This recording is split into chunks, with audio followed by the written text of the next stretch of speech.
Bonjour Yascha Mounk, votre livre est un événement. Quelle démocratie au XXIe siècle? On peut se poser cette question. Vous êtes professeur à Harvard, chercheur au think tank New America. Vous êtes un politologue reconnu. Votre livre s'appelle « Le peuple contre la démocratie ». À l'heure où l'on parle de la montée des populismes, vous dites dans un livre, on y est. On est dans cette montée des populismes aujourd'hui. Et comment peut-on s'en sortir? Premièrement, c'est vraiment important de comprendre que le populisme est en montée dans tout le monde.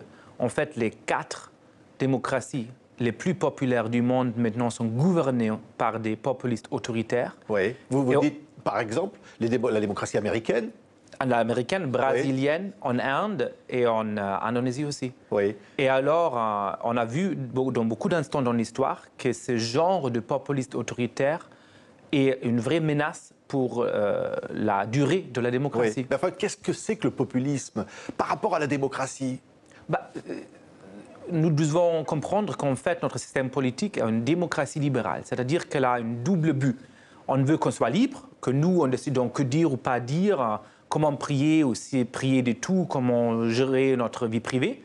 Et on veut aussi avoir, nous ensemble, la possibilité de décider notre sort politique. Mais c'est un peu ce que disent aussi les populistes. Ils disent la même chose. Ils disent on veut décider nous-mêmes. Non, les populistes, beaucoup de fois, sont une malformation de ça. Parce qu'ils disent, moi, je parle pour le peuple, mais moi, exclusivement, je parle pour le peuple. Ça veut dire que tous les gens qui ne sont pas d'accord avec moi, ils ne sont pas démocratiques, ils ne sont pas légitimes. Et alors, du coup, une fois qu'il prend pouvoir, quand Viktor Orban en Hongrie ou Hugo Chavez en Venezuela, ils ne tolèrent pas les institutions indépendantes.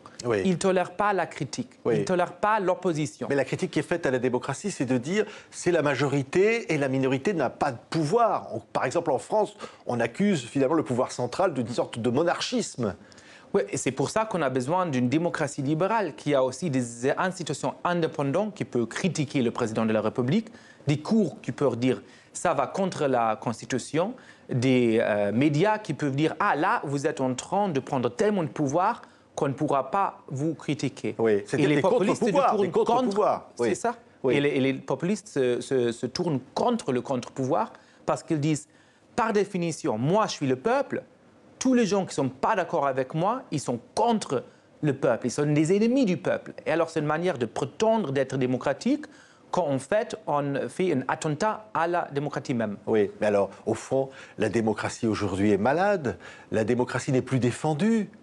Oui, on a eu pendant longtemps le problème que peut-être notre système n'a pas été suffisamment démocratique, que beaucoup de gens se sont dit, en fait, on ne m'écoute pas du tout. Oui. D'où, par exemple, en France, la demande de référendum, d'initiative citoyenne. Oui, mais on est maintenant arrivé à un point où les gens sont tellement déçus de la démocratie, des institutions existantes, qu'ils disent alors on va voter pour ces gens qui nous disent on va cacher tout, on va tout mettre mieux, mais en fait, quand on va très bien en Hongrie, ils ne font pas ça, ils se détournent contre la démocratie. Oui, c'est-à-dire que les systèmes populistes que vous citez, bon, il y en a qui ne sont pas au pouvoir, comme Marine Le Pen en France, mais il y en a qui sont parvenus au pouvoir aujourd'hui, les populistes en Italie, par exemple. Et donc, vous dites, au fond, c'est une démocratie malade ou c'est la fin de la démocratie?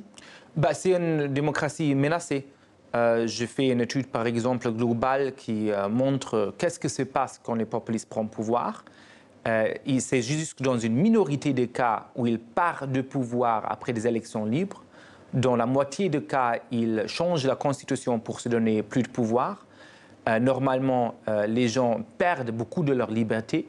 Les pays deviennent plus corrompus, même si les populistes disent « moi, je vais me battre contre la corruption ». Ils atteignent le pouvoir, on l'a vu au Brésil, sur la base de la lutte contre la corruption. C'est ça. Mais en même temps, évidemment, il y a aussi des cas où l'opposition gagne, où en fait, ceux qui s'opposent au populisme peuvent montrer aux gens ce qui se passe vraiment et à la fin, les populistes sont virés du pouvoir. Alors, dans des pays comme la France, où les populistes ne sont pas encore au pouvoir, ça rend encore plus important de réaliser qu'est-ce que c'est le danger du populisme. Oui, parce que alors, dans des prochaines élections, là on a vu le mouvement des Gilets jaunes, on peut effectivement avoir l'arrivée d'un populiste au pouvoir en France. C'est le problème d'alternance démocratique. Pour avoir un système démocratique sain, on n'a pas juste pouvoir des gouvernants qui sont raisonnables, mais on a besoin de la possibilité de le virer de l'office sans élire des gens qui sont contre les institutions même. Et en France, maintenant, on a un gouvernement, on peut l'aimer ou on ne peut pas l'aimer, mais il n'est pas autoritaire, il n'est pas populiste, mais on n'a pas cette opposition qui peut faire créer une alternative. Oui, mais alors quand vous intitulez votre livre « Le peuple contre la démocratie », au fond, si le peuple aujourd'hui est contre la démocratie, il a peut-être des raisons aussi. Effectivement, il y a les difficultés économiques, il y a une élite qui n'écoute pas sa base, il y a un certain nombre de choses qui ne fonctionnent pas. Donc vous avez un chapitre, vous appelez ça les remèdes. Vous dites, au fond, qu'est-ce qu'il faudrait faire tout de suite ? Il faut premièrement réaliser pourquoi ils sont en train de monter. Ce n'est pas assez de dire « Ah, ils sont fous, tout le monde est devenu fou, c'est pour ça qu'ils votent pour des gens comme Donald Trump ». Non, il faut analyser pourquoi ils sont en colère. Et là, premièrement, la stagnation des standards de vie est absolument essentielle. En France, par exemple, pendant l'époque de 30 Glorieuses, les gens avaient plus ou moins le double du taux de vie de leurs parents. Et ils étaient sûrs que leurs enfants à eux allaient encore mieux. Maintenant, ce n'est plus le cas. Les gens qui sont sur les rues avec le mouvement Gilets jaunes se disent « Moi, je suis plus pauvre que mes parents, ou moi, je ne suis pas plus riche. » Et mes enfants, ils vont probablement aller encore mieux, encore pire. Oui, pourtant, il y a un État-providence, pourtant il y a un État redistributif très, très important encore en France. Et pourtant, vous le dites d'ailleurs dans ce livre, il y a des domaines, par exemple le logement, dont on parle peu, qui ont contribué à appauvrir énormément les gens, éloigner les gens de leur travail, éloigner les gens finalement de la capacité à exister dans la société. Oui, et là, les solutions sont des mesures économiques très claires. Alors, premièrement, réaliser qu'en fait, le marché libre et l'échange libre nous ont permis de devenir beaucoup plus riches, mais maintenant, l'État ne fait pas assez pour s'assurer que les riches et les grandes entreprises paient eux aussi une partie de notre État-providence, par exemple. Finalement, vous dites les populistes sont ceux qui disent « nous sommes votre voix et tous les autres sont des traîtres ».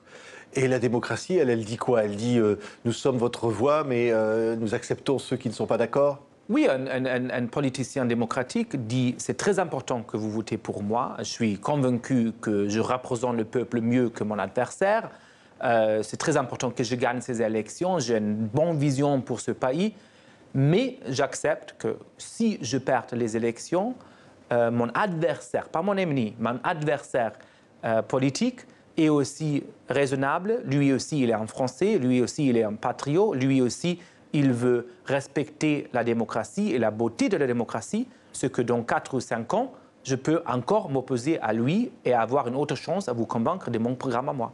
Merci beaucoup, Yascha Mounk, d'avoir été notre invité. Quelle démocratie pour le XXIe siècle? Et bien sûr, TV5 Monde, on continue donc de se poser la question avec nos invités. Merci beaucoup d'avoir été avec nous. Merci beaucoup.